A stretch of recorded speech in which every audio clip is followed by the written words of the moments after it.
ਜੀ ਨੂੰ ਆਖਦੇ ਹਾਂ ਸੋਤੇ ਪ੍ਰੋਗਰਾਮ ਅਪਡੇਟ ਅਮਰੀਕਾ ਦੇ ਵਿੱਚ ਆਪ ਸਭ ਦਾ ਨਿੱਘਾ ਸਵਾਗਤ ਹੈ। ਅੱਜ ਦੇ ਸ਼ਨੀਚਰਵਾਰ ਦੇ ਇਸ ਵਿਸ਼ੇਸ਼ ਪ੍ਰੋਗਰਾਮ ਦੇ ਵਿੱਚ ਤੁਹਾਨੂੰ ਜੀ ਨੂੰ ਆਖਦੇ ਹਾਂ ਤੇ ਮੇਰੇ ਨਾਲ ਪ੍ਰੋਗਰਾਮ ਦੇ ਵਿੱਚ ਜੁੜ ਚੁੱਕੇ ਨੇ ਹਰਜੋਤ ਸਿੰਘ ਖਾਲਸਾ ਜੀ। ਸਵਾਗਤ ਹੈ। ਸਤਿ ਸ਼੍ਰੀ ਅਕਾਲ ਜੀ। ਸਤਿ ਸ਼੍ਰੀ ਅਕਾਲ ਜੀ। ਪੰਜਾਬੀ ਰੇਡੀਓ ਯੂਐਸਏ ਸਰੋਤਿਆਂ ਨੂੰ ਬਹੁਤ ਹੀ ਪਿਆਰ ਤੇ ਸਤਿਕਾਰ ਭਰੀ ਸਤਿ ਸ਼੍ਰੀ ਅਕਾਲ। ਜਿੰਨੇ ਵੀ ਸਾਡੇ ਸਰੋਤੇ ਸਾਡੇ ਸਾਰੇ ਹੀ ਮਾਧਿਅਮ ਰਾਹੀਂ ਜੁੜੇ ਹੋਏ ਆ, ਸਾਰਿਆਂ ਨੂੰ ਜੀ ਆਇਆਂ ਨੂੰ ਤੇ ਬਹੁਤ ਹੀ ਪਿਆਰ ਤੇ ਸਤਿਕਾਰ ਭਰੀ ਸਤਿ ਸ਼੍ਰੀ ਅਕਾਲ। ਜਿਸ ਤਰ੍ਹਾਂ ਰਾਜਕਰਨਵੀਰ ਸਿੰਘ ਉਹਨਾਂ ਨੇ ਦੱਸਿਆ, ਅੱਜ ਦਿਨ ਸ਼ਨੀਚਰਵਾਰ ਆ ਤੇ ਤਰੀਕ ਹੈਗੀ ਆ 31 ਮਾਰਚ ਜੀ।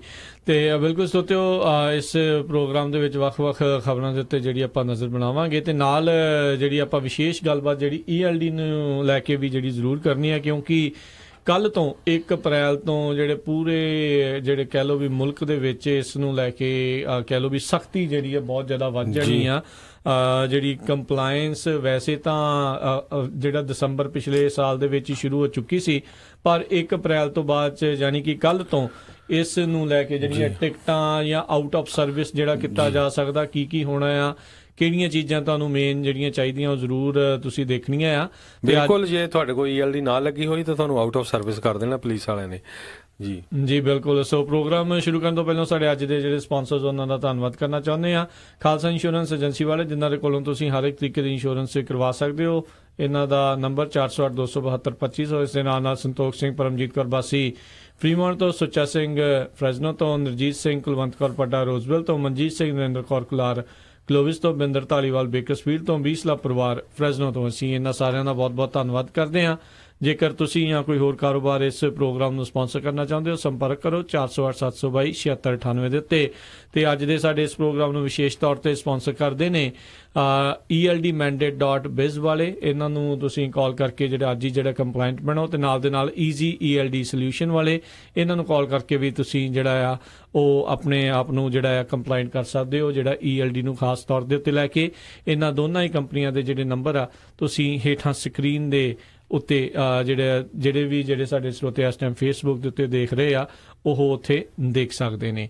ਤੇ ਆਓ ਆਪਾਂ ਹਰਜੋਤ ਸਿੰਘ ਜੀ ਜਿਹੜੀਆਂ ਅੱਜ ਦੀਆਂ ਜਿਹੜੀਆਂ ਪਹਿਲਾਂ ਮੁੱਖ ਖਬਰਾਂ ਜੋ ਚੱਲ ਰਹੀਆਂ ਨੇ ਅਮਰੀਕਾ ਦੇ ਨਾਲ ਜੁੜੀਆਂ ਹੋਈਆਂ, ਉਸ ਨੂੰ ਉਸਦੀ ਜਿਹੜੀ ਸ਼ੁਰੂਆਤ ਆ ਉਹ ਆਪਾਂ ਕਰਦੇ ਹਾਂ। ਤੇ ਕਿਹੜੀ ਅੱਜ ਦੀ ਜਿਹੜੀ ਅਹਿਮ ਖਬਰ ਜਿਹੜੀ ਚੱਲ ਰਹੀ ਹੈ? ਜੀ ਬਿਲਕੁਲ, ਅਹਿਮ ਖਬਰ ਜਿਹੜੀ ਸਾਡੇ ਕੈਲੀਫੋਰਨੀਆ ਦੀ ਸਟੇਟ ਕੈਪੀਟਲ ਦੀ ਆ, ਜਿੱਥੇ ਇੱਕ ਕਾਲੇ ਮੂਲ ਦਾ ਜਿਹੜਾ ਨੌਜਵਾਨ ਸੀ ਸਟੀਫਨ ਕਲਾਰਕ, ਜਿਹਨੂੰ ਕਹਿੰਦੇ ਵੀ 8 ਵਾਰੀ ਉਹਨੂੰ ਸ਼ਾਟ ਕੀਤਾ ਗਿਆ। ਹੁਣ ਜਿਹੜੀ ਉਹਦੀ ਰਿਪੋਰਟ ਆ ਗਈ ਹੈਗੀ ਆ ਆਟੋਪਸੀ ਤੋਂ, ਉਹ ਤੋਂ ਪਤਾ ਲੱਗਿਆ ਵੀ ਜਦੋਂ ਉਹਦੀ ਬੈਕ ਸਾਈਡ ਤੋਂ ਮਾਰੀਆਂ, ਪਿੱਠ ਤੇ ਮਾਰੀਆਂ 7 ਵਾਰ ਜਿੱਦਾਂ ਪੁਲਿਸ ਵਾਲਿਆਂ ਨੇ ਮਾਰੀਆਂ। ਤੇ ਹੁਣ ਉਹ ਪੁਲਿਸ ਆਫੀਸਰ ਨੂੰ ਵੀ ਜਿਹੜੀ ਆ ਛੁੱਟੀ ਕਰ ਦਿੱਤੀ ਗਈ ਹੈਗੀ ਆ ਉਹਦੀ। ਜੀ ਬਿਲਕੁਲ, ਇਹ ਜਿਹੜਾ ਸਟੀਫਨ ਕਲਾਰਕ ਦਾ ਨਾਂ ਦਾ ਜਿਹੜਾ ਅਨਆਰਮਡ ਜਿਹੜਾ ਸੀਗਾ ਅਫਰੀਕਨ ਅਮਰੀਕਨ ਡਿਸੈਂਟ ਦਾ ਬੰਦਾ, ਜੋ ਕਿ ਆਪਣੇ ਗ੍ਰੈਂਡਮਾ ਦੀ ਬੈਕਯਾਰਡ ਦੇ ਵਿੱਚ ਸੀ, ਜਿਸ ਦੇ ਉੱਤੇ ਗੋਲੀਆਂ ਜਿਹੜੀਆਂ ਚੱਲੀਆਂ ਸੀ।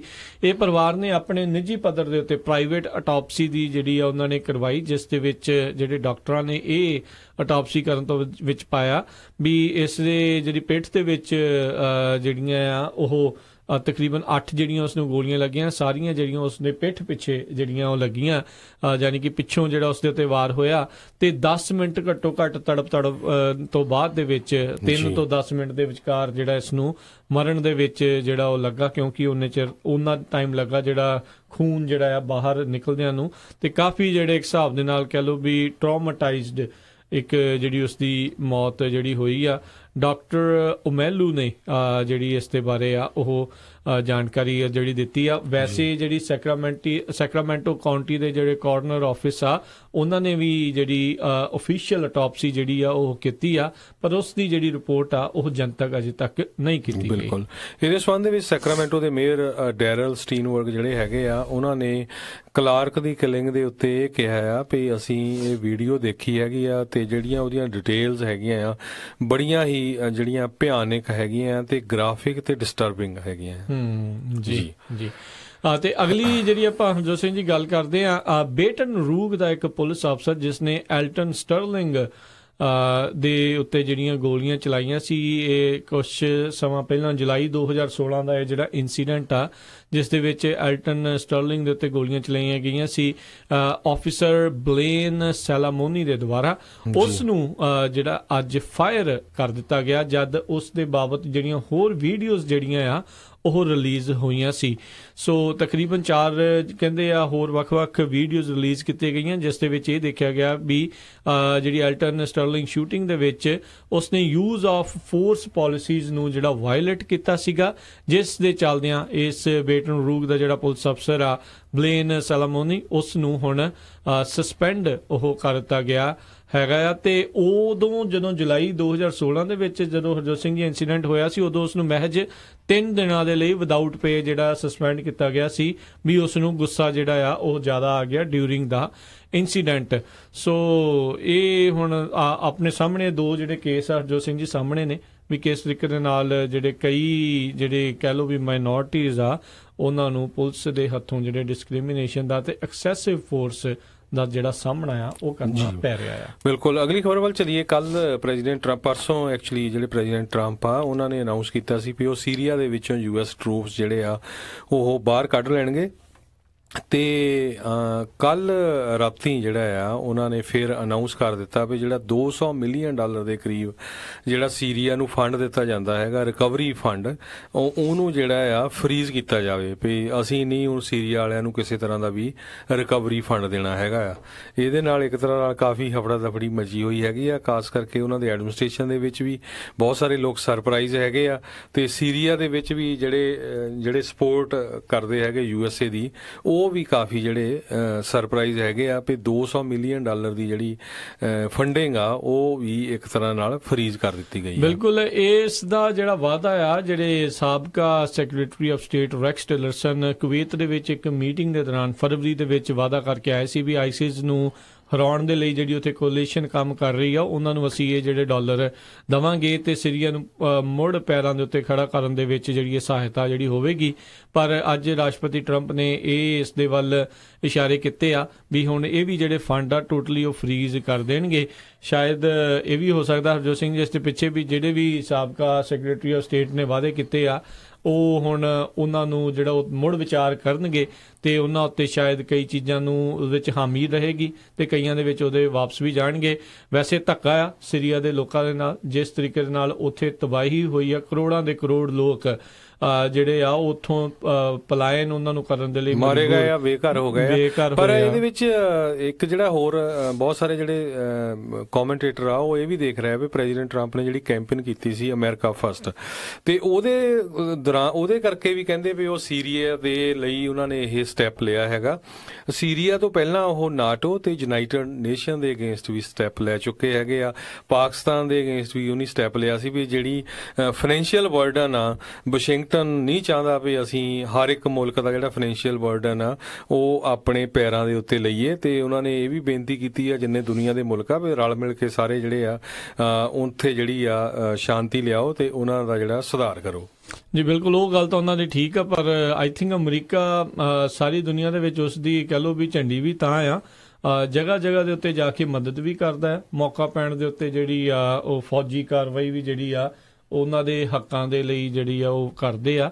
ਜਿਸ ਤਰੀਕੇ ਦੇ ਨਾਲ ਹਰ ਇੱਕ ਜਗ੍ਹਾ ਤੋਂ ਵਾਪਸ ਜਿਹੜੇ ਆਉਣਗੇ ਉਸ ਨੂੰ ਲੈ ਕੇ ਵੀ ਕਈ ਜਿਹੜੇ ਕਮੈਂਟੇਟਰ ਆ ਉਹ ਪ੍ਰਸ਼ਨ ਚਿੰਨ੍ਹ ਜਿਹੜੇ ਉਠਾ ਰਹੇ ਆ ਵੀ ਆਉਣ ਵਾਲੇ ਸਮੇਂ ਦੇ ਵਿੱਚ ਪਾਲਿਸੀਆਂ ਕਿਹੜੇ ਵਾਲੇ ਪਾਸੇ ਨੂੰ ਜਿਹੜੀਆਂ ਜਾਣਗੀਆਂ। ਡੈਫੀਨੇਟਲੀ ਜਿਹੜੀ ਅਮਰੀਕਾ ਫਸਟ ਵਾਲੀ ਗੱਲ ਆ ਉਹ ਇਸ ਦੇ ਵਿੱਚ ਜ਼ਰੂਰ ਝਲਕ ਪੈਂਦੀ ਆ। ਅਗਲੀ ਖਬਰ ਵੱਲ ਚੱਲੀਏ। ਜਿਹੜਾ ਰਸ਼ੀਆ ਹੈਗਾ, ਰਸ਼ੀਆ ਨੇ ਜਿਸ ਤਰ੍ਹਾਂ ਆਪਾਂ ਕੱਲ ਵੀ ਦੱਸਿਆ ਸੀ ਵੀ US ਦੇ 60 ਦੇ ਕਰੀਬ ਡਿਪਲੋਮੈਟਸ ਜਿਹੜੇ ਐਕਸਪੈਲ ਕਰ ਦਿੱਤੇ ਆ, ਤੇ ਅੱਜ ਰਸ਼ੀਆ ਨੇ 23 ਹੋਰ ਮੁਲਕਾਂ ਦੇ ਜਿਹੜੇ ਡਿਪਲੋਮੈਟ ਆ ਉਹਨਾਂ ਨੂੰ ਆਪਣੇ ਰਸ਼ੀਆ ਦੇ ਵਿੱਚੋਂ ਬਾਹਰ ਨਿਕਲਣ ਦੇ ਹੁਕਮ ਜਾਰੀ ਕਰ ਦਿੱਤੇ ਹੈਗੇ ਆ। ਸੋ ਇਹ ਜਿਹੜਾ ਮਾਮਲਾ ਆ ਹੁਣ ਪੂਰੀ ਦੁਨੀਆ ਦੇ ਵਿੱਚ ਇੱਕ ਤਰ੍ਹਾਂ ਨਾਲ ਗਰਮਾਇਆ ਹੋਇਆ ਹੈਗਾ ਵੀ ਇੱਕ ਪਾਸੇ ਤਾਂ ਉਹਨਾਂ ਨੇ ਜਿਹੜਾ ਜ਼ਹਿਰ ਦੇ ਕੇ 2 ਬੰਦੇ ਮਾਰਨ ਦੀ ਟਰਾਈ ਕੀਤੀ ਆ ਇੰਗਲੈਂਡ ਦੇ ਵਿੱਚ, ਤੇ ਜਦੋਂ ਸਾਰੀ ਦੁਨੀਆ ਇਕੱਠੀ ਹੋ ਗਈ ਤੇ ਹੁਣ ਫਿਰ ਜਿਹੜੇ ਰਸ਼ੀਆ ਵਾਲੇ ਆ ਉਹ ਵੀ ਜਿੱਦਾਂ ਟਿਟ ਫੋਰ ਟੈਟ ਵਾਲੇ ਜਵਾਬ ਦੇ ਰਹੇ ਆ। ਬਿਲਕੁਲ ਜੀ, ਉਹ ਉਹਨਾਂ ਨੇ ਜਿੱਦਾਂ ਆਪਾਂ ਕਿਹਾ ਸੀ ਕਰਨਾ ਹੀ ਕਰਨਾ ਸੀ। ਇਹ ਵੀ ਮੈਂ ਕਹੂੰਗਾ ਖੁਸ਼ਕਿਸਮਤ ਹੋਣਗੇ ਸਾਰੇ ਜਾਣੇ ਵੀ ਉਹਨਾਂ ਨੂੰ ਫੜ ਕੇ ਅੰਦਰ ਨਾ ਕਰ ਦੇਣ ਕਿਤੇ। ਯੂ ਨੈਵਰ ਨੋ ਵੀ ਉਹਨਾਂ ਦੇ ਦਿਮਾਗ ਦੇ ਵਿੱਚ ਉੱਥੇ ਜਿਹੜਾ ਕੀ ਚੱਲ ਰਿਹਾ, ਵੀ ਸਹੀ ਸਲਾਮਤ ਆਪਣੇ ਪਰਿਵਾਰਾਂ ਸਮੇਤ ਐਟਲੀਸਟ ਕਹਿ ਲਓ ਵੀ ਵਾਪਸ ਜਿਹੜਾ ਘਰ ਜਿਹੜਾ ਉਹੀ ਪਰਤ ਲੈਣ। ਇਹ ਵੀ ਇੱਕ ਕਹੋਗੇ ਵੀ ਖੁਸ਼ੀ ਵਾਲੀ ਗੱਲ ਰਹੇਗੀ। ਅਗਲੀ ਜਿਹੜੀ ਆਪਾਂ ਹਰਜੋਤ ਸਿੰਘ ਜੀ ਜਿਹੜੀ ਗੱਲ ਕਰਦੇ ਪੈਲਸਤੀਨ ਜਿਹੜੇ ਇਸ ਟਾਈਮ ਜਿਹੜੇ ਮਰਨ ਵਾਲਿਆਂ ਦੀ ਸੰਖਿਆ ਆਪਾਂ ਜਾਣਦੇ ਵੀ ਇਜ਼ਰਾਈਲ ਦੇ ਬਾਰਡਰ ਦੇ ਉੱਤੇ ਜਿਹੜਾ ਇਸ ਟਾਈਮ ਉਹਨਾਂ ਦੇ ਪ੍ਰੋਟੈਸਟ ਜਿਹੜੇ ਚੱਲ ਰਹੇ ਆ ਉਹਨਾਂ ਕਨਫਰੰਟਰੇਸ਼ਨਸ ਦੇ ਵਿੱਚ ਉਹ ਸਾਰੀਆਂ ਝੜਪਾਂ ਦੇ ਵਿੱਚ ਹੁਣ ਤੱਕ ਮਰਨ ਵਾਲਿਆਂ ਦੀ ਜਿਹੜੀ ਸੰਖਿਆ ਵੱਧ ਕੇ 17 ਹੋ ਚੁੱਕੀ ਹੈ। 17 ਪੈਲਸਤੀਨ ਜਿਹੜੇ ਆ ਉਹ ਮਾਰੇ ਜਾ ਚੁੱਕੇ ਆ ਤੇ ਨਾਲ ਦੇ ਨਾਲ 1400 ਤੋਂ ਵੱਧ ਜਿਹੜੇ ਪੈਲਸਤੀਨੀ ਆ ਉਹ ਫੱਟੜ ਜਿਹੜੇ ਹੋਏ ਆ ਜਿਹੜੇ ਗਾਜ਼ਾ ਦੇ ਵਿੱਚ ਇਸ ਟਾਈਮ ਜਿਹੜੇ ਪ੍ਰੋਟੈਸਟ ਚੱਲ ਰਹੇ ਆ ਇਜ਼ਰਾਈਲੀ ਸਿਕਿਉਰਿਟੀ ਫੋਰਸਿਸ ਦੇ ਖਿਲਾਫ। ਬਿਲਕੁਲ ਪੈਲਸਤੀਨੀ ਜਿਹੜੇ ਆ ਬੜਾ ਪੀਸਫੁਲ ਪ੍ਰੋਟੈਸਟ ਕਰ ਰਹੇ ਹੈਗੇ ਆ ਤੇ ਦੂਸਰੇ ਪਾਸੇ ਜਿਹੜਾ ਗੋਲੀਆਂ ਦੇ ਨਾਲ ਉਹਨਾਂ ਦਾ ਜਿਹੜਾ ਸ਼ਿਕਾਰ ਕੀਤਾ ਜਾ ਰਿਹਾ ਜਿਹਦੇ ਵਿੱਚ ਬਹੁਤ ਸਾਰੇ ਜਿਹੜੇ ਜੰਗ ਨਿਆਣੇ ਆ ਉਹ ਵੀ ਜਿਹੜੇ ਮਾਰੇ ਗਏ ਹੈਗੇ ਆ। ਜੀ ਜੀ ਤੇ ਅਗਲੀ ਜਿਹੜੀ ਆਪਾਂ ਹਰਜੋਤ ਸਿੰਘ ਜੀ ਹੁਣ ਜੇ ਆਪਾਂ ਟਰੱਕਿੰਗ ਨਿਊਜ਼ ਦੇ ਉੱਤੇ ਜੇ ਨਜ਼ਰ ਮਾਰਨੀ ਸ਼ੁਰੂ ਕਰੀਏ ਸਾਰੇ ਜਣੇ ਜਾਣਦੇ ਆ ਵੀ ਇਹ ਜਿਹੜਾ ਗ੍ਰੇਸ ਪੀਰੀਅਡ ਆ ਹੁਣ ELD ਦਾ ਉਹ ਅੱਜ ਦੇ ਦਿਨ ਜਿਹੜਾ ਅਖੀਰਲਾ ਦਿਨ ਆ ਉਹ ਖਤਮ ਜਿਹੜਾ ਹੋਣ ਜਾ ਰਿਹਾ 31 ਮਾਰਚ ਪੂਰੇ ਮੁਲਕ ਦੇ ਵਿੱਚ ਤੇ ਕੱਲ ਤੋਂ ਜਿਹੜੀਆਂ ELD ਦੀਆਂ ਜਿਹੜੀਆਂ ਕੰਪਲਾਇੰਸ ਆ ਉਸ ਨੂੰ ਲੈ ਕੇ ਜਿਹੜੀ ਕਾਫੀ ਸਖਤੀ ਆ ਉਹ ਦੇਖੀ ਜਾ ਸਕਦੀ ਆ। ਹਰ ਇੱਕ ਜਾਣੇ ਜਿਹੜੇ ਜਾਣਦੇ ਆ ਵੀ ਜਦੋਂ ਸਖਤੀ ਕਰਦੇ ਨੇ ਤੇ ਫਿਰ ਕਈ ਲੋਕਾਂ ਨੂੰ ਛੋਟੀ ਤੋਂ ਛੋਟੀ ਗੱਲ ਦੇ ਉੱਤੇ ਵੀ ਜਿਹੜਾ ਆਊਟ ਆਫ ਸਰਵਿਸ ਜਿਹੜਾ ਕਈ ਵਾਰੀ ਕਰ ਦਿੱਤਾ ਜਾਂਦਾ ਆ ਤੇ ਇਹ ਕੰਪਲਾਇੰਸ ਨੂੰ ਲੈ ਕੇ ਬਹੁਤ ਰੌਲਾ ਰੱਪਾ ਪਿਆ ਆ ਬਹੁਤ ਸਾਰੇ ਪ੍ਰੋਟੈਸਟ ਵੀ ਹੋਏ ਆ ਪਰ ਉਹਨਾਂ ਨੇ ਕਿਸੇ ਦੀ ਵੀ ਜਿਹੜਾ ਨਾ ਸੁਣੀ ਤੇ ਇਹਨਾਂ ਨੇ 17-18 ਦਸੰਬਰ ਜਿਹੜੀ ਸੀਗੀ 2017 ਦੀ ਉਦੋਂ ਉਹਨਾਂ ਨੇ ਇਸ ਨੂੰ ਲਾਗੂ ਕਰ ਦਿੱਤਾ ਸੀ ਤੇ 31 ਮਾਰਚ ਤੱਕ ਜਿਹੜਾ ਇੱਕ ਗ੍ਰੇਸ ਪੀਰੀਅਡ ਜਿਹੜਾ ਉਹ ਦਿੱਤਾ ਸੀ। ਸੋ ਅੱਜ ਦੇ ਦਿਨ ਇਹ ਜਿਹੜਾ ਗ੍ਰੇਸ ਪੀਰੀਅਡ ਆ ਉਸ ਦੀ ਜਿਹੜੀ ਉਹ ਸਮਾਪਤੀ ਜਿਹੜੀ ਹੋ ਰਹੀ ਆ ਤੇ ਕੱਲ ਤੋਂ ਇਸ ਨੂੰ ਲੈ ਕੇ ਜਿਹੜੇ ਕਾਫੀ ਵੱਡੇ ਪੈਮਾਨੇ ਦੇ ਉੱਤੇ ਇੱਦਾਂ ਲੱਗ ਰਿਹਾ ਵੀ ਜਿਹੜੇ ਕਈ ਟਰੱਕ ਆ ਜਿਨ੍ਹਾਂ ਨੇ ਅਜੇ ਤੱਕ ਆਪਣੇ ਆਪ ਨੂੰ ਕੰਪਲਾਇੰਟ ਨਹੀਂ ਬਣਾਇਆ ਜੇ ਉਹ ਰੋਕੇ ਜਾਂਦੇ ਆ ਚਾਹੇ ਸਕੇਲ ਤੇ ਜਾਂ ਹੋਰ ਕੋਈ ਵੀ ਜਿਹੜੀ ਹਾਈਵੇ ਪੈਟਰੋਲ ਜਿਹੜੇ ਅਫਸਰ ਉਹਨਾਂ ਨੂੰ ਰੋਕਦੇ ਆ ਤਾਂ ਉਹਨਾਂ ਨੂੰ ਆਊਟ ਆਫ ਕੰਪਲਾਇੰਟ ਜਿਹੜਾ ਕੀਤਾ ਜਾਊਗਾ। ਤੇ ਸੋ ਜਿਹੜੇ ਵੀ ਅਜੇ ਤੱਕ ਕੰਪਲਾਇੰਟ ਨਹੀਂ ਹੋਏ ਤੁਹਾਡੇ ਕੋਲ ਲਾਸਟ ਚਾਂਸ ਇੱਕ ਹਿਸਾਬ ਦੇ ਨਾਲ ਅੱਜ ਦਾ ਜਿਹੜਾ ਦਿਨ ਦਾ ਹੈਗਾ ਆ ਸੋ ਜ਼ਰੂਰ ਜਿਹੜਾ ਸੰਪਰਕ ਕਰੋ ਜਿਹਦੇ ਨਾਲ ਵੀ ਤੁਸੀਂ ਕਰਨਾ ਆ ਚਾਹੇ ਐਪ ਵਾਲਾ ਕਰਨਾ ਆ ਚਾਹੇ ਹਾਰਡਵੇਅਰ ਵਾਲਾ ਜਿਹੜਾ ਕਰਨਾ ਜਿਸ ਵੀ ਤਰੀਕੇ ਦੇ ਨਾਲ ਜਿਹੜਾ ਕਰਨਾ ਆ ਉਸ ਨੂੰ ਤੁਸੀਂ ਜ਼ਰੂਰ ਕਰੋ ਤਾਂ ਜੋ ਤੁਸੀਂ ਕੰਪਲਾਇੰਟ ਹੋ ਸਕੋ। ਜਿੱਦਾਂ ਪਿਛਲੇ ਦਿਨਾਂ ਦੇ ਵਿੱਚ ਆਪਾਂ ਗੱਲਬਾਤ ਕੀਤੀ ਸੀ ਤਾਂ ਉਹ ਦੱਸਦੇ ਸੀ ਹਰਜੋਤ ਸਿੰਘ ਜੀ ਵੀ ਜਿਹੜਾ ਵੀ ਹੁਣ 1 ਤਰੀਕ ਤੋਂ ਬਾਅਦ 'ਚ ਜਿਸ ਨੂੰ ਵੀ ਫੜਿਆ ਜਾਊਗਾ ਜੇ ਉਹਨਾਂ ਦੀ ELD ਡਿਵਾਈਸ ਜਿਹੜੀ ਉਹ ਨਹੀਂ ਚੱਲ ਰਹੀ ਹੋਊਗੀ ਜਾਂ AOBRD ਜਿਹੜੇ ਲਵਾ ਸਕਦੇ ਉਹਨਾਂ ਦੇ ਨਹੀਂ ਚੱਲ ਰਹੀ ਹੋਊਗੀ ਤਾਂ ਉਹਨਾਂ ਨੂੰ ਆਊਟ ਆਫ ਸਰਵਿਸ ਕਰਕੇ 10 ਘੰਟੇ ਜਿਹੜਾ ਆ ਉਹ ਬਹਿਣਾ ਪਊਗਾ ਤੇ ਫਿਰ ਰੋਡ ਦੇ ਉੱਤੇ ਤਾਂ ਹੀ ਚੜ ਸਕਣਗੇ ਜੇ ਉਹਨਾਂ ਨੇ ELD ਡਿਵਾਈਸ ਜਿਹੜੀ ਆ ਉਹਦੇ ਨਾਲ ਕੰਪਲਾਇੰਟ ਹੋ ਕੇ ਜਿਹੜਾ ਉਹ ਚੱਲਣਗੇ ਅਦਰਵਾਈਜ਼ ਆਊਟ ਆਫ ਸਰਵਿਸ। ਬਿਲਕੁਲ ਕੱਲਾ ਆਊਟ ਆਫ ਸਰਵਿਸ ਨਹੀਂ ਉਹ ਕਹਿੰਦੇ ਵਾਇਲੇਸ਼ਨ ਵੀ ਦੇ ਸਕਦੇ ਹੈਗੇ ਆ ਤੁਹਾਨੂੰ ਮਿਲਣਗੀਆਂ ਟਿਕਟਾਂ ਵੀ ਮਿਲਣਗੀਆਂ ਜਿਹੜੇ ਕਿ ਤੁਹਾਡੇ CSA ਸਕੋਰ ਨੂੰ ਅਫੈਕਟ ਕਰਨਗੀਆਂ। ਸੋ ਬਹੁਤ ਸਾਰੇ ਜਿਹੜੇ ਪੁਆਇੰਟਸ ਹੈਗੇ ਆ ਉਹ ਆਪਾਂ ਮੋਟੇ ਫੇਰ ਇੱਕ ਵਾਰੀ ਸਰੋਤਿਆਂ ਨਾਲ ਡਿਸਕਸ ਕਰ ਲਈਏ ਜਿੰਨੇ ਵੀ ਸਾਡੇ ਟਰੱਕਰ ਵੀਰ ਹੈਗੇ ਆ ਤਾਂ ਕਿ ਉਹਨਾਂ ਨੂੰ ਪਤਾ ਲੱਗ ਜਾਏ ਵੀ ਕੀ ਜਿਹੜਾ ਹੋ ਰਿਹਾ ਹੈਗਾ ਆ। ਜੀ ਸੋ ਜਿਹੜੇ ਵੀ ਦੇਖੋ ਇਹਨਾਂ ਦੇ ਅੰਡਰ ਆ ਰਹੇ ਆ ਜਿਹਨਾਂ ਨੂੰ ਐਗਜ਼ੈਂਪਸ਼ਨ ਹੈਗੀ ਆ ਉਹਨਾਂ ਨੂੰ ਚਲੋ ਮੌਜਾਂ ਨੇ ਉਹ ਜਿੰਨੇ ਚਿਰ ਦੇ ਲਈ ਵੀ ਐਗਜ਼ੈਂਪਸ਼ਨ ਆ ਜਿਨ੍ਹਾਂ ਦੀ ਨਹੀਂ ਹੈਗੀ ਉਹ ਜ਼ਰੂਰ ਜਿਹੜਾ ਜੇ ਆਪਣੇ ਆਪ ਨੂੰ ਕੰਪਲਾਇੰਟ ਬਣਾਓ। ਗ੍ਰੇਸ ਪੀਰੀਅਡ ਹੁਣ ਬੇਸਿਕਲੀ ਖਤਮ ਹੋ ਚੁੱਕਾ ਆ ਜਿੱਦਾਂ ਦੱਸਿਆ 1 ਅਪ੍ਰੈਲ ਤੋਂ ਜਿਹੜੀ ਵਾਇਲੇਸ਼ਨ ਜਿਹੜੀਆਂ ਮਿਲਣਗੀਆਂ ਤੇ ਉਹ ਜਿੱਦਾਂ ਜੋਜੀ ਨੇ ਦੱਸਿਆ CSA ਸਕੋਰ ਦੇ ਉੱਤੇ ਵੀ ਅਸਰ ਪਊਗਾ। ਬਾਕੀ ਨਾਲ ਇੱਕ ਚੀਜ਼ ਜਿਹੜੀ ਹੋਰ ਦੱਸਣ ਵਾਲੀ ਹੈਗੀ ਅਹਿਮ ਆ ਵੀ ਆਵਰ ਆਫ ਸਰਵਿਸ ਦਾ ਜਿਹੜਾ ਕਹਿੰਦੇ ਰੂਲ ਆ ਉਹ ਚੇਂਜ ਜਿਹੜਾ ਨਹੀਂ ਹੋਇਆ ਜਿਹੜਾ 14 ਘੰਟੇ ਵਾਲਾ ਜਿਹੜਾ ਰੂਲ ਆ ਉਹ ਉਸੇ ਤਰੀਕੇ ਦੇ ਨਾਲ ਹੀ ਜਿਹੜਾ ਆ ਉਹ ਲਾਗੂ ਰਹੇਗਾ 10 ਘੰਟੇ ਕਿਉਂਕਿ ਜਿਹੜਾ ਇੱਕ ਸਰਵੇ ਕੀਤਾ ਗਿਆ ਉਹਦੇ ਮੁਤਾਬਕ ਬਹੁਤ ਸਾਰੇ ਜਿਹੜੇ ਡਰਾਈਵਰਸ ਆ ਉਹ ਇਹ ਸੋਚ ਰਹੇ ਵੀ ਆਵਰਸ ਆਫ ਆਪਰੇਸ਼ਨ ਜਿਹੜਾ ਆਵਰਸ ਆਫ ਸਰਵਿਸ ਰੂਲ ਆ ਉਹ ਵੀ ਸ਼ਾਇਦ ਚੇਂਜ ਹੋਇਆ ਪਰ ਇਹ ਚੇਂਜ ਨਹੀਂ ਹੋਇਆ ਹੈਗਾ। ਸੋ ਜਿਹੜੀ ELDs ਹੈਗੀਆਂ ਆ ਉਹ ਬਿਲਕੁਲ ਜਿਹੜਾ ਆਵਰਸ ਆਫ ਆਪਰੇਸ਼ਨ ਪਹਿਲਾਂ ਵਾਲਾ ਹੀ ਚੱਲ ਰਿਹਾ ਉਹਨਾਂ ਦੇ ਮੁਤਾਬਕ। ਜੀ ਬਿਲਕੁਲ ਸੋ ਉਦਾਂ ਹੀ ਰਹੇਗਾ। ਸੋ ਬਸ ਪੇਪਰ ਲੌਗ ਦੀ ਜਗ੍ਹਾ ਤੇ ਹੁਣ ਜਿਹੜੇ ਇਲੈਕਟ੍ਰੋਨਿਕ ਲੌਗ ਆ ਉਹ ਦੇਖੇ ਜਾਣਗੇ ਤੇ ਨਾਲ ਦੇ ਨਾਲ ਜਿਨ੍ਹਾਂ ਦੇ ਕੋਲ ਵੀ ਜਿਹੜਾ ਫੰਕਸ਼ਨਲ ELD ਨਹੀਂ ਹੋਊਗਾ ਕੱਲਾ ਉਹ ਜਿਹੜਾ ਇਲੀਗਲ ਨਹੀਂ ਹੋਊਗਾ ਤੇ ਜਿੱਦਾਂ ਦੱਸਿਆ ਸੀ ਆਪਾਂ ਪਹਿਲਾਂ ਉਹਨੂੰ ਆਊਟ ਆਫ ਸਰਵਿਸ ਜਿਹੜਾ ਉਹ ਪਲੇਸ ਕਰ ਦਿੱਤਾ ਜਾਊਗਾ। ਸੋ ਇਹ ਥੋੜੀ ਜਿਹੀ ਕਲੀਅਰ ਕਰ ਦਈਏ ਵੀ ਕਈਆਂ ਨੇ ਇਹ ਸੋਚਣਾ ਵੀ ਲੈ ਅਸੀਂ ਤਾਂ ਜਿੱਦਾਂ ELD ਲਾਤੀ ਵੀ ਜਿੱਦਾਂ ਲੌਕ ਲਾਤਾ ਵੀ ਲੌਕ ਨੂੰ ਹੁਣ ਬੰਦ ਨਹੀਂ ਕਰਨਾ ਰਾਈਟ। ਸੋ ELD ਕਨੈਕਟ ਨਹੀਂ ਕਰਨੀ ਉੱਦਾਂ ਲੱਗੀ ਹੋ ਹੈਗੀ ਆ ਵਿੱਚ। ਸੋ ਕਹਿੰਦੇ ਵੀ ਜੇ ਉਹ ਫੰਕਸ਼ਨਲ ਨਹੀਂ ਹੋਊਗੀ ਚੱਲਦੀ ਨਹੀਂ ਹੋਊਗੀ ELD ਡਿਵਾਈਸ ਫੇਰ ਤੁਹਾਨੂੰ ਆਊਟ ਆਫ ਸਰਵਿਸ ਕੀਤਾ ਜਾਊਗਾ। ਤੇ ਜੇ ਤੁਸੀਂ ਅਨਏਬਲ ਹੁੰਦੇ ਆ ਜਿਹੜਾ ਡਾਟਾ ਇਲੈਕਟ੍ਰੋਨਿਕਲੀ ਟ੍ਰਾਂਸਫਰ ਕਰਨ ਲਈ ਜਾਂ ਜਿਹੜਾ ਅਫਸਰ ਪੁੱਛਦਾ ਆ ਦਿਖਾਉਣ ਦੇ ਲਈ, ਤਾਂ ਉਹਦੇ ਚੱਲਦੇ ਵੀ ਕਹਿੰਦੇ ਆ ਵੀ ਤੁਹਾਨੂੰ ਜਿਹੜਾ ਆ ਆਊਟ ਆਫ ਸਰਵਿਸ ਜਿਹੜਾ ਕੀਤਾ ਜਾ ਸਕਦਾ ਆ। ਸੋ ਜਿਹੜੀ ਵੀ ਕੰਪਨੀ ਦੇ ਨਾਲ ਤੁਸੀਂ ਕਨੈਕਟਡ ਹੋ ਉਹਨਾਂ ਦੇ ਨਾਲ ਮੇਕ ਸ਼ੋਰ ਕਰੋ ਵੀ ਉਹਨਾਂ ਦੇ ਜਿਹੜਾ ਕਸਟਮਰ ਸਪੋਰਟ ਜਿਹੜਾ ਉਹਨਾਂ ਨੇ 24 ਆਵਰ ਵਾਲਾ ਤੁਹਾਨੂੰ ਨੰਬਰ ਦਿੱਤਾ ਆ, ਉਹ ਤੇ ਇੱਕ ਵਾਰੀ ਕਾਲ ਕਰਕੇ ਮੇਕ ਸ਼ੋਰ ਕਰ ਲਓ ਵੀ ਉਹ ਨੰਬਰ ਚੱਲਦੇ ਨੇ, ਸਾਰਾ ਕੁਝ ਅਪ ਟੂ ਡੇਟ ਆ। ਬਾਅਦ 'ਚ ਇਹ ਨਾ ਹੋਵੇ ਕੱਲ ਨੂੰ ਤੁਹਾਨੂੰ ਕੋਈ ਰੋਕੇ ਤੇ ਬਾਅਦ ਦੇ ਵਿੱਚ ਤੁਹਾਨੂੰ ਇਹੀ ਨਾ ਪਤਾ ਲੱਗੇ ਵੀ ਤੁਸੀਂ ਉਹਨਾਂ ਦੇ ਨਾਲ ਡਾਟਾ ਕਿੱਦਾਂ ਟ੍ਰਾਂਸਫਰ ਕਰਨਾ ਆ ਤੇ ਜਾਂ ਉਹਨਾਂ ਨੂੰ ਜਿਹੜਾ ਰਿਕਾਰਡ ਜਿਹੜਾ ਕਿੱਦਾਂ ਦਿਖਾਉਣਾ ਆ।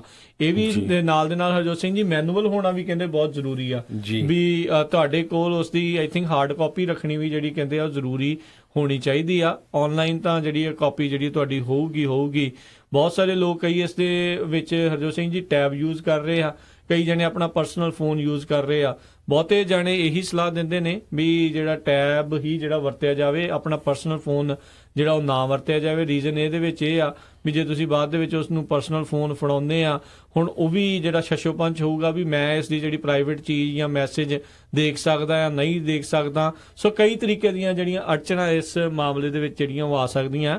ਸੋ ਮੇਕ ਸ਼ੋਰ ਕਰੋ ਵੀ ਤੁਸੀਂ ਬਿਲਕੁਲ ਅਪ ਟੂ ਡੇਟ ਆ। ਜਦੋਂ ਕੋਈ ਤੁਹਾਨੂੰ ਅਫਸਰ ਤੁਹਾਨੂੰ ਰੋਕ ਕੇ ਪੁੱਛਦਾ ਆ, ਰੈਕਡ ਤੁਹਾਨੂੰ ਪੁੱਛਦਾ ਆ, ਤੁਹਾਨੂੰ ਰੈਕਡ ਪੁੱਲ ਕਰਨੇ ਆਉਂਦੇ ਹੋਣੇ ਚਾਹੀਦੇ ਆ, ਕਿੱਦਾਂ ਟ੍ਰਾਂਸਫਰ ਕਰਨੇ ਉਹ ਸਾਰਾ ਕੁਝ ਪਤਾ ਹੋਣਾ ਚਾਹੀਦਾ ਹੈ। ਬਿਲਕੁਲ। ਸੋ ਜਿਹੜੇ ਫਾਈਨ ਆ ਕਹਿੰਦੇ ਉਹ ਆਲਮੋਸਟ ਸੇਮ ਹੀ ਹੋਣੇ ਆ ਜਿੱਦਾਂ ਤੁਹਾਡੇ ਪਹਿਲਾਂ ਹੀ ਹੁੰਦੇ ਸੀ। HOS ਰੂਲਸ ਜਿਹੜਾ ਉਹ ਸੇਮ ਹੀ ਰਹਿੰਦਾ ਹੈਗਾ ਤੇ ਇਸੇ ਤਰ੍ਹਾਂ ਜਿਹੜੇ ਉਹੀ ਫਾਈਨ ਹੋਣੇ ਆ ਜਿੱਦਾਂ ਤੁਹਾਡੇ ਕੋਲ ਅੱਗੇ ਪੇਪਰ ਲੌਗ ਦੇ ਨਹੀਂ ਹੁੰਦੇ ਸੀ। ਜਿੱਦਾਂ ਪੇਪਰ ਲੌਗ ਕੋਈ ਗਲਤ ਵਰਤ ਰਿਹਾ ਸੀ ਜਾਂ ਪੇਪਰ ਲੌਗ ਤੁਹਾਡੀ ਭਰੀ ਹੋਈ ਨਹੀਂ ਸੀ, ਜਿੰਨਾ ਫਾਈਨ ਉਹ ਹੁੰਦਾ ਸੀ ਫਾਈਨ ਉਸੇ ਹਿਸਾਬ ਦੇ ਨਾਲ ਹੋਣੇ ਹੈਗੇ ਆ। ਜੀ ਤੇ ਨਾਲ ਦੇ ਨਾਲ ਜੇ ਆਪਾਂ ਜਿਹੜਾ ਦੱਸ ਦਈਏ ਵੀ ਜਿਹੜਾ AOBRD ਵਾਲੇ ਆ ਉਹ ਵੀ ਜਿਹੜੇ ਉਹ ਲਾਗੂ ਰਹਿਣਗੇ, ਉਹ ਜਿਹੜੇ ਮੇਕ ਸ਼ੋਰ ਕਰੋ ਵੀ ਉਹ ਵੀ ਤੁਹਾਡੇ ਜਿਹੜੇ ਚੰਗੀ ਤਰ੍ਹਾਂ ਜਿਹੜੇ ਕੰਪਲਾਇੰਟ ਜਿਹੜੇ ਆ ਉਹ ਹੋਣੇ ਚਾਹੀਦੇ ਆ। ਸੋ ਜਿਨ੍ਹਾਂ ਦੀ ਤੁਸੀਂ ਲਵਾਈ ਆ ਡਿਵਾਈਸ, ਇਹ ਵੀ ਮੇਕ ਸ਼ੋਰ ਕਰੋ ਵੀ ਉਹ FMCSA ਦੇ ਉੱਤੇ ਜਿਹੜੇ ਆ ਕੰਪਲਾਇੰਟ ਹੋਣ, ਉਹ ਸਰਟੀਫਾਈਡ ਜਿਹੜੇ ਆ ਉਹ ਹੋਣ। ਉਹ ਜਿਹੜੀ ਡਿਵਾਈਸ ਆ ਤੁਹਾਡੀ ਉਹ ਰਜਿਸਟਰਡ ਹੋਣੀ ਚਾਹੀਦੀ ਹੈਗੀ ਆ FMCSA ਦੇ ਮੁਤਾਬਕ। ਤੇ ਜਿਹੜੇ ਮੋਟਰ ਕੈਰੀਅਰ ਉਹ ਰਿਸਪੌਂਸੀਬਲ ਆ, ਉਹਨਾਂ ਦੀ ਡਿਊਟੀ ਆ ਵੀ ਤੁਸੀਂ ਚੈੱਕ ਕਰਨੀ ਆ ਵੀ ਜਿਹੜਾ ਵੀ ਤੁਸੀਂ ਡਿਵਾਈਸ ਲਾਈ ਆ ਉਹ ਰਜਿਸਟਰਡ ਹੈਗੀ ਆ, ਆਪਣੇ ਪੱਧਰ ਤੇ ਵੀ ਟੈਸਟ ਕਰਨਾ ਹੈ ਤੁਸੀਂ। ਬਿਲਕੁਲ। ਤੇ ਉਹ ਜਿਹੜੀ ਡਿਵਾਈਸ ਤੁਸੀਂ ਵੈਰੀਫਾਈ ਕਰਨ ਦੇ ਲਈ FMCSA ਦਾ ਜਿਹੜਾ ਵੈਬਸਾਈਟ ਹੈਗਾ ਆ ਉੱਥੇ ਜਾ ਕੇ ਤੁਸੀਂ ਉਹ ਚੈੱਕ ਕਰ ਸਕਦੇ ਹੋ। ਤੁਸੀਂ FMCSA ਪਾ ਕੇ ਨਾਲ ELD ਲਿਸਟ ਜਿਹੜੀ ਆ ਉਹ ਸਰਚ ਕਰ ਸਕਦੇ ਹੋ ਵੀ ਕਿਹੜੀ ਕੰਪਨੀ ਦੀ ਜਿਹੜੀ ਆ ਉਸ ਦੇ ਵਿੱਚ ਤੁਹਾਡੇ ਜਿਹੜੀ ਆ ਉਹ ਕੰਪਲਾਇੰਟ ਹੈਗੀ ਆ ਤੇ ਉਹ ਰਜਿਸਟਰਡ ਹੈਗੀ ਆ। ਸੋ ਇਹ ਵੀ ਬਹੁਤ ਜ਼ਰੂਰੀ ਹੈ। ਬਿਲਕੁਲ। ਇਹ ਤੋਂ ਅੱਗੇ ਚੱਲੀਏ ਜਿਹੜਾ ELD ਆ, ਕਈ ਲੋਕ ਸੋਚਦੇ ਹੋਣੇ ਵੀ ਜਿੱਦਾਂ ਆਪਾਂ ਹੁਣ ਕੀ ਕਰੀਦਾ, ਆਪਾਂ ਲੈਪਟਾਪ ਲਿਆਂਦਾ ਜਾਂ ਕਈ ਵਾਰੀ ਕੰਪਿਊਟਰ ਲਿਆਂਦਾ ਜਾਂ ਈ-ਬੁੱਕ ਲਿਆਂਦੀ, ਬੁੱਕ ਰੱਖ ਲੈਣੇ, ਬਾਕੀ ਸਾਰਾ ਕੁਝ ਸਿੱਟ ਦਿੰਦੇ ਆ ਵੀ ਕੀ ਕਰਨਾ ਮੈਨੂਅਲ। ਪਰ ELD ਦੇ ਵਿੱਚ ਕਹਿੰਦੇ ਜਿਹੜੇ DOT ਆਫੀਸਰਸ ਆ ਉਹ ਕੱਲਾ ਤੁਹਾਡਾ ELD ਨਹੀਂ ਦੇਖਣਗੇ, ਤੁਹਾਡੇ ਕੋਲ ELD ਯੂਜ਼ਰ ਮੈਨੂਅਲ ਵੀ ਤੁਹਾਡੇ ਕੋਲ ਹੋਣਾ ਚਾਹੀਦਾ। ਇੰਸਟਰਕਸ਼ਨ ਸ਼ੀਟ ਜਿਹੜਾ ਟ੍ਰਾਂਸਫਰਿੰਗ HOS ਡਾਟਾ ਉਹ ਵੀ ਚਾਹੀਦੀ ਹੈਗੀ ਆ। Instruction sheet for reporting possible ELD malfunction ਲਈ ਵੀ ਚਾਹੀਦੀ ਆ। ਤੇ supply of paper log sheets ਜੇ ਬੈਕਅਪ ਦੇ ਲਈ, ਇਹ ਚਾਰ ਚੀਜ਼ਾਂ ਬਹੁਤ ਜ਼ਰੂਰੀ ਆਲ ਦਾ ਟਾਈਮ ਕਹਿੰਦੇ ਤੁਹਾਡੇ ਕੋਲ ਹੋਣੀਆਂ ਚਾਹੀਦੀਆਂ ਵੀ ਜੇ ਤੁਹਾਡਾ ELD ਮਾਲ ਫੰਕਸ਼ਨ ਕਰ ਰਿਹਾ ਆ ਤੇ ਜੇ ਉਹ ਕਰ ਜਾਂਦਾ ਆ ਤੇ ਜਿਹੜਾ ਮੋਟਰ ਕੈਰੀਅਰ ਆ ਉਸ ਨੂੰ ਕਰੈਕਟ ਕਰਨਾ, ਉਸ ਨੂੰ ਰਿਪੇਅਰ ਕਰਨਾ ਜਾਂ ਰਿਪਲੇਸ ਕਰਨਾ ਜਾਂ ਸਰਵਿਸ ਕਰਨਾ ਉਸ ਦੀ ਖੁਦ ਦੀ ਜ਼ਿੰਮੇਵਾਰੀ ਆ। ਤੇ ਕਹਿੰਦੇ 8 ਦਿਨ ਜਿਹੜੇ ਉਹ ਮਿਲਦੇ ਆ ਤੁਹਾਨੂੰ ਜਦੋਂ ਵੀ ਤੁਹਾਨੂੰ ਇਸ ਦੀ ਕੰਡੀਸ਼ਨਸ ਦੇ ਬਾਰੇ ਜਿਹੜਾ ਪਤਾ ਲੱਗਦਾ ਆ ਤੇ ਨੋਟੀਫਿਕੇਸ਼ਨ ਨਾਲ ਦੇ ਨਾਲ ਜਿਹੜੀ ਆ ਉਹ ਤੁਹਾਨੂੰ ਕਰਨੀ ਪੈਣੀ ਆ। ਤੇ ਜਿੱਦਾਂ ਹੀ ਜੇ ELD ਮਾਲ ਫੰਕਸ਼ਨ ਕਰ ਰਿਹਾ ਆ ਨਾਲ ਦੇ ਨਾਲ ਤੁਹਾਨੂੰ ਸਵਿਚ ਬੈਕ, ਜਿੱਦਾਂ ਹਰਜੋਤ ਸਿੰਘ ਨੇ ਕਿਹਾ ਵੀ ਬੈਕਅਪ ਦੇ ਲਈ ਜਿਹੜਾ ਪੇਪਰ ਲੌਗ ਸ਼ੀਟ ਆ ਉਸ ਦੇ ਉੱਤੇ ਨਾਲ ਦੇ ਨਾਲ ਜਿਹੜਾ ਉਹ ਭਰਨਾ ਆ ਉਹ ਸ਼ੁਰੂ ਹੋ ਜਾਣਾ ਚਾਹੀਦਾ ਆ। ਐਡਮਿਨ ਤੁਸੀਂ ਚਲਾਉਣਾ ਆ, ਐਜ਼ ਏ ਆਪਰੇਟਰ ਚਲਾਉਣਾ ਆ, ਕਿੱਦਾਂ ਚਲਾਉਣਾ, ਇਹ ਤੁਹਾਨੂੰ ਸਾਰੀਆਂ ਚੀਜ਼ਾਂ ਦੀ ਜਿਹੜੀ ਜਾਣਕਾਰੀ ਆ ਉਹ ਹੋਣੀ ਚਾਹੀਦੀ ਆ। ਬਿਲਕੁਲ। ਐਂਡ ਦੇ ਵਿੱਚ ਕਹਿੰਦੇ ਆ ਵੀ ਐਨੋਟੇਟ ਇਹ ਜਿੱਦਾਂ ਸੇਮ ਹੀ ਆ ਵੀ ਜੇ ਤੁਸੀਂ ਕਿਸੇ ਤਰ੍ਹਾਂ ਦੀ ਚੇਂਜ ਕਰਨੀ ਚਾਹੁੰਦੇ ਆ ਜਾਂ ਤੁਹਾਡੀ ਕੋਈ ਉੱਥੇ ਮਿਸਟੇਕ ਹੋ ਗਈ ਆ, ਕੋਈ ਪ੍ਰੋਬਲਮ ਚੱਲ ਰਹੀ ਹੈਗੀ ਆ, ਜਿੱਦਾਂ ਤੁਸੀਂ ਪੇਪਰ ਲੌਗ ਦੇ ਵਿੱਚ ਵੀ ਤੁਹਾਡੇ ਕੋਲ ਐਕਸੈਸ ਹੁੰਦਾ ਸੀ ਚੇਂਜ ਕਰਨ ਦੇ ਲਈ, ਸੋ ELD ਦੀ ਨੋਟ ਲਿਖਣ ਦੀ, ਸੋ ELD ELD ਦੇ ਵਿੱਚ ਵੀ ਕਹਿੰਦੇ ਸੇਮ ਜਿੱਦਾਂ ਉਦਾਂ ਦੀ ਕੈਪੇਬਿਲਿਟੀ ਹੈਗੀ ਆ, ਪਰ ਤੁਹਾਨੂੰ ਇਹ ਮੇਕ ਸ਼ੋਰ ਕਰਨਾ ਪੈਣਾ ਹੈ ਵੀ ਬਿਲਕੁਲ ਤੁਸੀਂ ਸਹੀ ਕਰ ਰਹੇ ਆ। ਜੀ ਬਿਲਕੁਲ, ਇਹ ਬਹੁਤ ਜਿਹੜੀ ਜ਼ਰੂਰੀ ਚੀਜ਼ ਆ। ਤੇ ਨਾਲ ਦੇ ਨਾਲ ਜਿਹੜਾ ਹਰਜੋਤ ਸਿੰਘ ਇਹ ਵੀ ਆ ਵੀ ਜੇ ਆਪਾਂ ELD ਦੇ ਨਾਲ ਹੀ ਕਰਦੇ ਰਹੀਏ, ਜਿੱਦਾਂ ਐਨਫੋਰਸਮੈਂਟ ਹੁਣ ਕੱਲ ਤੋਂ ਸਟਾਰਟ ਹੋਣੀ ਆ, ਤੇ FMCSA ਨੂੰ ਵੀ ਕਈ ਤਰੀਕੇ ਦੀਆਂ ਕਹਿੰਦੇ ਦਿੱਕਤਾਂ ਮੁਸ਼ਕਿਲਾਂ ਦਾ ਜਿਹੜਾ ਉਹ ਸਾਹਮਣਾ ਕਰਨਾ ਪਊਗਾ। ਅਜੇ ਬਹੁਤ ਸਾਰੇ ਸੂਬਿਆਂ ਦੇ ਵਿੱਚ ਜਿਹੜੀ ਪੁਲਿਸ ਵਾਲੇ ਆ ਜਿਨ੍ਹਾਂ ਨੇ ਐਨਫੋਰਸਮੈਂਟ ਜਿਹੜੀ ਆ ਉਹ ਕਰਨੀ ਆ, ਉਹਨਾਂ ਨੂੰ ਇਸ ਦੇ ਬਾਰੇ ਪਤਾ ਨਹੀਂ ਆ ਵੀ ਕਿੱਦਾਂ ਜਿਹੜਾ ਉਹ ਚੈੱਕ ਕਰਨਾ ਆ। ਸੋ ਕੱਲੇ ਡਰਾਈਵਰ ਵਾਲੇ ਪਾਸੇ ਪ੍ਰੋਬਲਮ ਨਹੀਂ ਹੈਗੀ ਵੀ ਜਿਹੜੇ ਚਲਾ ਰਹੇ ਨੇ, ਆਪਰੇਟ ਕਰ ਰਹੇ ਨੇ, ਜਿਨ੍ਹਾਂ ਨੇ ਐਨਫੋਰਸ ਕਰਨਾ ਉਹਨਾਂ ਨੂੰ ਵੀ ਜਿਹੜਾ ਅਜੇ ਇਸ ਦੇ ਬਾਬਤ ਕਈ ਵਾਰੀ ਪਤਾ ਨਹੀਂ ਆ। ਕਈ ਸਟੇਟਾਂ ਦੇ ਵਿੱਚ ਹਰਜੋਤ ਸਿੰਘ ਜੀ ਪੜਿਆ ਜਾ ਰਿਹਾ ਸੀਗਾ, ਇਹ ਦੱਸ ਰਹੇ ਸੀਗੇ ਵੀ ਸ਼ਾਇਦ ਉਹ ਆਪਣੇ ਪੱਧਰ ਦੇ ਉੱਤੇ ਆਪਣੇ ਸੂਬਿਆਂ ਦੇ ਵਿੱਚ ਕੁਝ ਮਹੀਨਿਆਂ ਦੇ ਲਈ ਜਿਹੜਾ ਇਸ ELD ਨੂੰ ਐਨਫੋਰਸ ਨਹੀਂ ਵੀ ਕਰਨਗੇ। ਸੋ ਜ਼ਰੂਰੀ ਨਹੀਂ ਆ ਵੀ ਸਾਰੀਆਂ ਸਟੇਟਸ ਦੇ ਵਿੱਚ ਇਹਨੂੰ ਐਨਫੋਰਸ ਨਹੀਂ ਕੀਤਾ ਜਾਊਗਾ, ਮੈਜੋਰਟੀ ਦੇ ਵਿੱਚ ਤਾਂ ਇਹਨੂੰ ਕੀਤਾ ਜਾਊਗਾ। ਸ਼ਾਇਦ ਕੋਈ ਇੱਕਾ ਦੁੱਕਾ ਜਿਹੜੀਆਂ ਕੋਈ ਸੂਬੇ ਹੋਣ ਜਿਹੜੇ ਆਪਣੇ ਪੱਧਰ ਦੇ ਉੱਤੇ ਉਸ ਨੂੰ ਨਾ ਕਰਨ, ਪਰ ਇਹ ਦੇਖੋ ਅਜੇ ਸ਼ੁਰੂਆਤ ਦੇ ਦਿਨਾਂ ਦੇ ਵਿੱਚ ਕਾਫੀ ਜਿਹੜੀਆਂ ਮੁਸ਼ਕਿਲਾਂ ਦਾ ਸਾਹਮਣਾ ਕਰਨਾ ਪਊਗਾ। ਪਰ ਜਿੱਦਾਂ ਦੱਸਿਆ ਵੀ ਗ੍ਰੇਸ ਪੀਰੀਅਡ ਜਿਹੜਾ ਉਹ ਖਤਮ ਹੋ ਰਿਹਾ ਆ 1 ਅਪ੍ਰੈਲ ਤੋਂ, ਅਨਲੈਸ ਵੀ ਉਹ ਅੱਜ ਦੇ ਜਿਹੜੇ ਆ ਰਾਤ ਤਾਈਂ ਜਾਂ ਕੁਝ ਹੋਰ ਤਾਈਂ ਵੀ ਉਹ ਜਿਹੜੀ ਕੋਈ ਹੋਰ ਇਨਫੋਰਮੇਸ਼ਨ ਜਿਹੜੀ ਉਹ ਨਹੀਂ ਦਿੰਦੇ ਜੀ। ਤੇ ਸਾਡਾ ਸਮਾਂ ਵੀ ਜਿਹੜਾ ਸਮਾਪਤ ਹੋਣ ਵਾਲਾ ਹੈ। ਜੀ ਬਿਲਕੁਲ ਜੀ, ਆਪਣੇ ਅੱਜ ਦੇ ਪ੍ਰੋਗਰਾਮ ਦਾ ਜਿਹੜਾ ਸਮਾਂ ਉਹ ਸਮਾਪਤੀ ਦੇ ਵੱਲ ਨੂੰ ਹੀ ਆ। ਤੇ ਇੱਕ ਵਾਰੀ ਫੇਰ ਜਿਹੜਾ ਜ਼ਰੂਰ ਤੁਹਾਨੂੰ ਮੇਕ ਸ਼ੋਰ ਤੁਸੀਂ ਕਰੋ ਵੀ ਆਪਣੇ ਜਿਹੜੇ ELD ਦੇ ਨਾਲ ਜਿਹੜੇ ਤੁਸੀਂ ਕੰਪਲਾਇੰਟ ਜਿਹੜੇ ਹੈਗੇ ਆ। ਤੇ ਸਾਡੇ ਅੱਜ ਦੇ ਇਸ ਪ੍ਰੋਗਰਾਮ ਨੂੰ ਵਿਸ਼ੇਸ਼ ਤੌਰ ਤੇ ਸਪਾਂਸਰ ਕਰਦੇ ਨੇ ਈਜ਼ੀ ELD ਸੋਲਿਊਸ਼ਨ ਵਾਲੇ। ਇਹਨਾਂ ਨੂੰ ਤੁਸੀਂ ਜਿਹੜੇ ਕੰਪਲਾਇੰਟ ਹੋਣ ਦੇ ਲਈ ਕਾਲ ਕਰੋ 5593679357 ਤੇ ਨਾਲ eldmandate.biz, that's BIZ। ਇਹਨਾਂ ਨੂੰ ਕਾਲ ਕਰੋ 1-800-968-1869 ਦੇ ਉੱਤੇ ਤੇ ਆਪਣੇ ਟਰੱਕਾਂ ਨੂੰ ਤੇ ਆਪਣੇ ਆਪ ਨੂੰ ਜਿਹੜਾ ਤੁਸੀਂ ਕੰਪਲਾਇੰਟ ਰਹੋ, ਤਾਂ ਜੋ ਤੁਹਾਨੂੰ ਕਿਸੇ ਵੀ ਤਰੀਕੇ ਦੀ ਜਿਹੜੀ ਮੁਸ਼ਕਲ ਆ ਉਸ ਦਾ ਸਾਹਮਣਾ ਜਿਹੜਾ ਆ ਉਹ ਨਾ ਕਰਨਾ ਪਵੇ। ਤੇ ਕਿੱਦਾਂ ਦਾ ਲੱਗਾ ਜਿਹੜਾ ਤੁਹਾਨੂੰ ਇਹ ਪ੍ਰੋਗਰਾਮ, ਉਹ ਵੀ ਜਿਹੜਾ ਜ਼ਰੂਰ ਤੁਸੀਂ ਜਿਹੜੇ ਸਰੋਤੇ ਆ ਸਾਨੂੰ ਜ਼ਰੂਰ ਦੱਸਿਓ। ਫੀਡਬੈਕ ਜਿਹੜੀ ਆ ਜ਼ਰੂਰ ਤੁਸੀਂ ਦਿਓ।